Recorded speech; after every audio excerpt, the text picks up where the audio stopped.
जय Maharashtra. Mic बंद पडण्याचे कारण दोनच असू शकतात. पहिलं कारण, गेले 2 महिने हा जिल्हा एवढं राजकारण बघतो, माईक पण कंटाळलाय.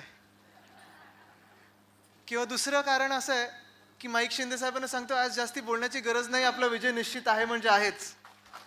आणि मला वाटतं दुसरं कारण आहे, जेवढं पहिलं कारण जरी असलं तरी दुसरं कारण जास्ती आहे. असंच गेले 5 दिवसात जसं शिंदे साहेब सांगत होते, मला वाटतं मागच्या आठवड्यात आमचं 2,500 किलोमीटर फिरणं झालंय. पण ते फिरताना जेवढा वेळ लागला नाही मला, आज काय माहित नाही, पण मुंबईवरनं ठाण्यात येताना 2.5 तास लागले. म्हणजे मला ट्रॅफिक पण सांगत होतं आज जाण्याची गरज नाही, प्रचाराची गरज नाही, आपला विजय निश्चित आहे. आणि ही विजयाची घोडदौड आपण गेल्या 23 तारखेला सुरू केली. 23 जानेवारीला आपण स्वबळाची जी हाक दिली की स्वबळावर लढायचं आणि स्वबळावर जिंकायचं. पालघर ही पहिली निवडणूक होती आणि जरी निकाल काही आले असले, चीटिंग करून असेल कसंही असेल, विजय हा खरं शिवसेनेचा झालाय. मला आठवत होतं जेव्हा लढायचं ठरवलं आपण, तेव्हा देखील खूप लोक मला विचारत होते, दिल्लीवरनं फोन येत होते, पूर्ण देशभरातून काही फोन येत होते, इतर राजकीय पक्षातले फोन येत होते की तुम्ही लढणार की थांबणार, लढणार की थांबणार, विड्रॉ करणार का. सगळ्यांना वाटत होतं आपण शेवटी विड्रॉ करू. कोणालाही वाटलं नव्हतं की ज्या मतदारसंघात शिवसेना कधीच लढली नाहीये तिथे आपण नंबर 1 वर येऊ. आणि मग 15 दिवसात जी काही जादू तुम्ही सर्वांनी केली आहे, 2.5 लाख मतं ही 15 दिवसात कोणी ऐकलं नसेल अशी जादू तुम्ही सर्वांनी केलेली. ह्याला विजय नाही म्हणायचं तर काय म्हणायचं. 2019चा तिकडचा उमेदवार आणि खासदार हा पक्का आहे, श्रीनिवास वनगा, शिवसेना. पण ते करत असताना मला माहित नाही आपण किती लोकांनी बघितलं असेल नसेल, आपण 3 महत्त्वाच्या विधान परिषदा पण लढलो. थोडं असं ना, म्हणजे मला इकडचे साईड स्क्रीन जरा बाजूला.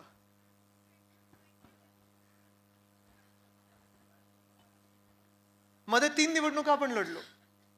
कोकण स्थानिक स्वराज्य होती, हिंगोली परभणी स्थानिक स्वराज्य होती आणि नाशिक स्थानिक स्वराज्य होती. तिथे देखील 3 कधीही न लढलेल्या निवडणुकांमधून आपण 2 जिंकून दाखवले. मला वाटतं हे शिवसेनेची जादू आहे, शिवसेनेचं पूर्ण श्रेय आहे. शिवसेनेची ताकद वाढत चालली आहे. आणि मग जर आपण सगळीकडे स्वबळावर लढत असू आणि जिंकत असू, ही येणारी निवडणूक ही सर्वात महत्त्वाची. मला माहिती आहे आपण खूप लोक मला ह्याच आठवड्यात भेटल्यात. परवाच मी ऐरोलीत होतो, भिवंडीत होतो, कल्याणमध्ये होतो, त्याच्या आधी देखील फिरत होतो. काल परवाकडे पण आपण भेटलोय. पण ही निवडणूक आपल्यासाठी खूप महत्त्वाची आहे, कारण आपले 4 आमदार हे विधान परिषदेत आपण पाठवणार आहोत. अर्थात स्वबळाची जेव्हा आपण गोष्ट करतो, गप्पा मारतो, तेव्हा आपलं लक्ष हे सगळं केंद्रित असतं लोकसभेवर असतं आणि विधानसभेवर असतं. आपण खूप वेळा बघतो रे, विधानसभेत आपले एवढे जागा आले पाहिजेत, 150+ जागा आल्या पाहिजेत, लोकसभेत आपले एवढे आले पाहिजेत. पण आपण हे विसरून जातो की महाराष्ट्रात विधान परिषद आणि विधानसभा ह्या दोन्ही आहेत. आणि जर खरोखर आपल्याला एक हाती सत्ता घ्यायची असेल, खऱ्या अर्थाने जर चांगलं काम करायचं असेल, महाराष्ट्राची सेवा करायची असेल, तर दोन्ही हाऊसमध्ये विधान परिषद आणि विधानसभेत आपलं बहुमत पाहिजे. तरच आपली एक हाती सत्ता येते, नाहीतर त्या सत्तेत काही अर्थ नसतो. आणि मग ह्या ज्या 4 निवडणुका येतात आपल्या, अर्थात आता दोन्ही आमदार वाढलेच आहेत मला वाटतं विधान परिषदेत, स्थानिक स्वराज्य संस्थेचे. आता जे आपण पाठवू ते 4 नवीन आमदार पाठवू, कारण ह्या 4 नवीन निवडणुका ज्या येत आहेत त्या 25 जूनला आहेत. आणि त्याला मला तुम्हाला तुमची मदत पाहिजे, तुमची मदत पाहिजे, तुमची साथ पाहिजे, तुमची सोबत पाहिजे. कारण ह्या 4 निवडणुका आपल्या सर्वांना माहिती आहेत. मुंबई पदवीधर आहे, कोकण पदवीधर आहे, कोकणची पदवीधर झाल्या बाजूलाच मुंबई शिक्षक आहे आणि नाशिक शिक्षक मतदारसंघ आहे.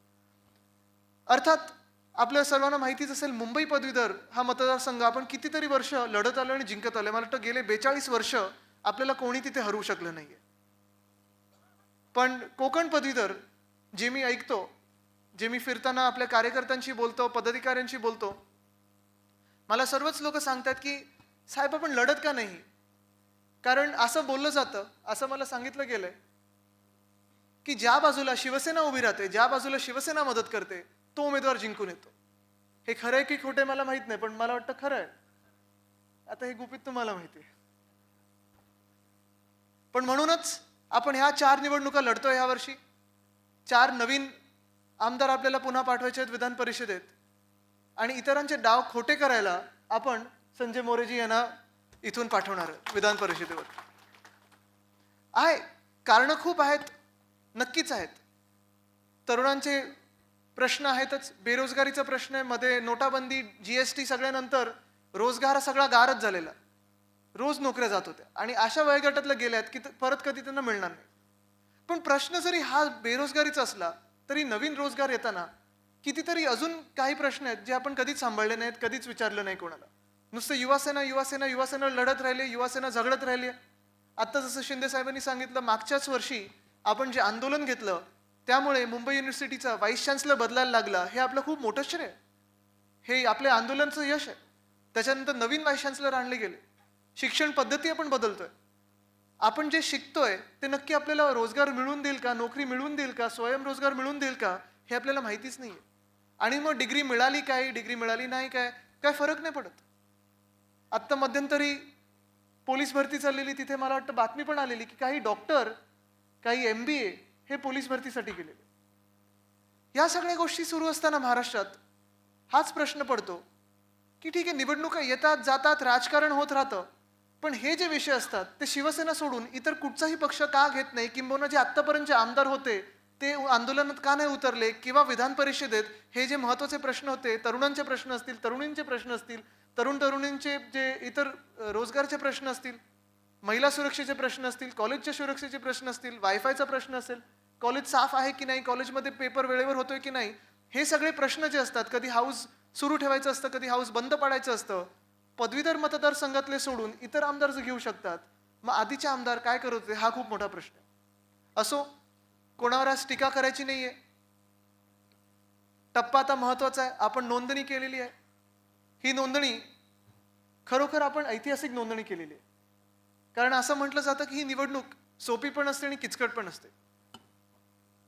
पण हे मी डाव्याने सांगू शकतो, कोणालाही चॅलेंज देऊन सांगू शकतो की जसं आपण युवासेना म्हणून 10 पैकी 10 जिंकल्यात जागा, तसंच ह्या जागा पण 4 पैकी 4 जागा आपण 25 तारखेला जिंकून दाखवू.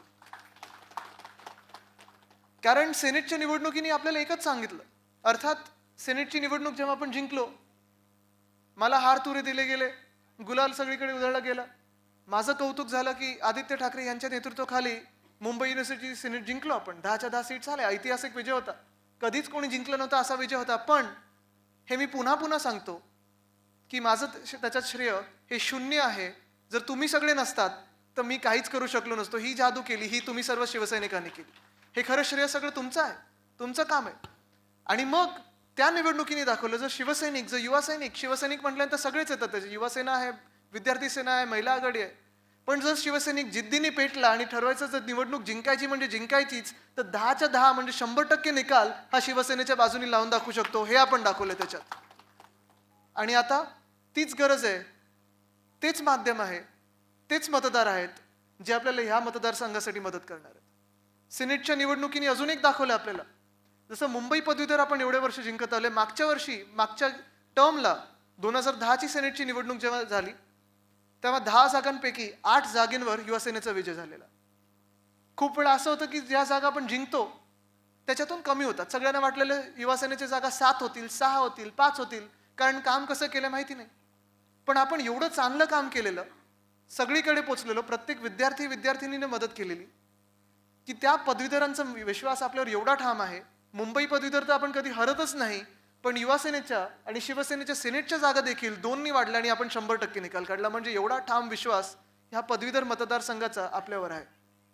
म्हणजे महाराष्ट्रातला सुशिक्षित तरुण तरुणी यांचा विश्वास, ठाम विश्वास हा शिवसेनेवर आहे. एवढे वर्ष आपण जे काम करत आलेलो आहे, स्थानिक लोकाधिकार समिती असेल, भारतीय कामगार सेना असेल, पदवीधर झाल्यानंतर, पदवी मिळाल्यानंतर नक्की करायचं काय? जर आपल्याला नोकरीच नसेल मिळत, भूमिपुत्रांना नोकरी नसेल मिळत, तर करायचं काय? ती आंदोलनं घेऊन जे हिंदुहृदय सम्राट बाळासाहेब ठाकरेंनी शिवसेना स्थापन केली, त्याच्यानंतर असं म्हटलं जातं की साधारण मुंबईत आणि इतर महाराष्ट्रात गेले 50 वर्ष 65% जो काही रोजगार निर्माण झाले भूमिपुत्रांसाठी, तो फक्त आणि फक्त शिवसेनेने निर्माण करून दिलेला. ही सगळी कामं आपण करतच आहोत. बरं, रोजगार निर्माण झाल्यानंतर तिथे आपण थांबलो नाही. ह्या पदव्या मिळाल्यानंतर पुढे एअरलाईनमध्ये कसं जायचं, पायलट कसं बनायचं, बँकिंग क्षेत्रात कसं जायचं, UPSCचं परीक्षा कशी पास करायची, ह्या सगळ्या ज्या गोष्टी असतात त्याच्यासाठी आपण मोफत शिवसेना भवनात क्लासेस चालवतो आणि इतर ठिकाणी पण लवकरच चालू असं आपण संजयजी ठरवलेलं आहेच. आपल्या पूर्ण कार्यक्षेत्रात आपण सुरू करूच. पण हे करत असताना काही 2-3 गोष्टी लक्षात घेण्याच्या गरजेच्या आहेत. मला वाटतं इथे एक प्रेझेंटेशन देखील झालेलं आहे टेक्निकल गोष्टींबद्दल, तांत्रिक गोष्टींबद्दल, की कसं फॉर्म भरायचे असतात, कसं मतदान करायचं असतं. पण मी तुम्हाला 2-3च गोष्टी सांगेन, जास्ती आपला वेळ घेणार नाही. मलाच उशीर झाला, मी माफी मागतो येण्यासाठी. पण ही निवडणूक जर जिंकायची असेल तर आपल्याला माहिती आहे की निवडणूक जसं सोपी आहे तसं तांत्रिक देखील आहे, किचकट आहे. मी सांगत होतो सेनेटची निवडणूक कशी किचकट आहे सांगत होतो, कारण आपल्याला नोंदणी जास्तीत जास्त करायची असते. काल परवाकडेच आम्ही फिरत असताना कोणतरी मला सांगत होतं कुठेतरी एका राजकीय पक्षाची बैठक होती, दुसऱ्या राजकीय पक्षाची, आणि तिथे गप्पा चाललेल्या, अरे शिवसेना काही जिंकतच नाही, शिवसेनेचे एवढे आकडेच कुठे आहेत, ह्यांची सीट येतच नाही, कशाला काम करतात काही कळत नाही. आणि मग माझं प्रश्नचिन्ह त्यांच्या जे हे प्रश्न विचारतात त्यांच्या राजकीय भवितव्यावर आहे, कारण त्यांची अक्कल ही तेवढीच असणार. कारण ही निवडणूक सोपी आहे, ज्यांनी जास्तीत जास्त नोंदणी केली आहे तो जिंकतो. आणि जर आपले आकडे बघितले, जे तुम्ही सर्वांनी मेहनत घेतलेली आहे, कार्यकर्ते म्हणून असेल, शिवसैनिक म्हणून असेल, पदाधिकारी म्हणून असेल, जी तुम्ही सर्वांनी मेहनत घेतलेली आहे, जे आकडे माझ्याकडे शाखेतून आलेले आहेत, जे कार्यकर्त्यांचे आकडे आहेत, ते साधारण जी सरासर नोंदणी झाली आहे त्याच्यातून 52% मतदान किंवा नोंदणी ही शिवसेनेने केली आहे. म्हणजे तुम्ही सांगा विजय कुठे?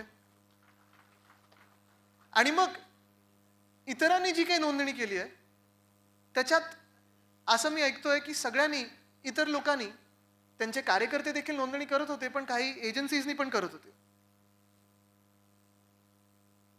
आणि हे जाऊ दे, हे जुमल्यांबद्दल आता आठवण करून देऊ नका. 2 कोटी नोकरी देणार होते वगैरे असं. 40 लाख गेले नोटाबंदीनंतर. 40 लाख हे जुमलेच आहेत ना. पण आता लोकांनी ठरवलंय की जुमलेबाजांना आणायचं नाही. पण मी जे सांगत होतो की इतरांनी जी नोंदणी केलेली आहे त्याच्यात एजन्सीद्वारे ही नोंदणी जास्ती झाली. तुमच्याकडे पण काही लोक आले असतील एजन्सीमार्फत की आम्हाला भरून दे फॉर्म, भरून दे फॉर्म. त्या एजन्सीनी बँक आहे चला 100 द्या, ते कोणी रेल्वे इथून भरा फॉर्म, इकडून भरा फॉर्म, ऑफिस आहे इथून 100 फॉर्म भरा. त्या ऑफिसमध्ये, त्या बँकेत, त्या रेल्वेच्या ह्याच्यात किती शिवसैनिक आहेत हे त्यांनी ओळखलेच नाहीत. ते मी ओळखून राहिलेलो आहे. आणि ते शिवसैनिक साधारण तिथे 57% हे आपले आकडे, हे आपले सगळे नोंदणीत शिवसैनिक आहेत. आपल्याला आता एकच काम करायचं. 6 दिवस राहिलेत, बरोबर ना? 6 दिवस राहिलेत म्हणजे एक आठवडा पण कमी, एक आठवड्यापेक्षा कमी. आजपासून किंवा उद्यापासून, म्हणजे आज आता जास्ती लेट व्हॉट्सअप केलं तर लोकांना वाटेल तुम्ही काहीतरी फाजीलपणा करताय.